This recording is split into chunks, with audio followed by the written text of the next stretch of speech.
कुणाल कामरानं सत्य मांडलंय. उद्धव ठाकरेंची प्रतिक्रिया. सहन होत नाही तर राजकारणात कशाला थांबलात, अशी ही टीका. कुणाल कामरावर कायदेशीर कारवाई करणार. कुणाल कामरानं शिंदेंवर केलेल्या टीकेवरून मुख्यमंत्री फडणवीस यांचा इशारा. कुणाल कामरा पॉंडिचेरीमध्ये पळालाय. मंत्री प्रताप सरनाईक यांची माहिती. कुणाल कामराकडून संविधान हातात घेतलेला फोटो पोस्ट स्टुडिओची तोडफोड केल्यानंतर कामराची पोस्ट अद्याप कामराकडून वादग्रस्त पोस्ट डिलीट झालेली नाहीये.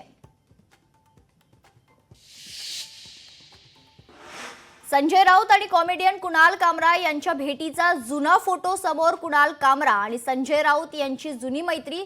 भेटीतल्या फोटोत बुलडोजर भेट देतानाची दृश्य. विधानसभा उपाध्यक्षांची निवडणूक 26 मार्चला 25 मार्चला दुपारी 12 पर्यंत अर्ज भरता येणार. विधानसभा अध्यक्ष राहुल नार्वेकर यांची माहिती.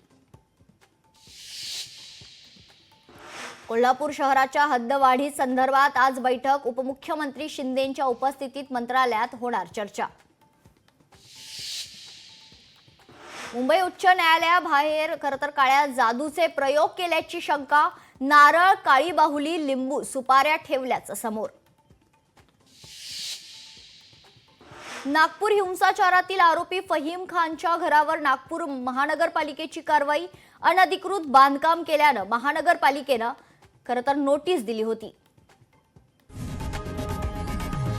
लोकशाही मराठी ऐका, पहा, जागरूक रहा.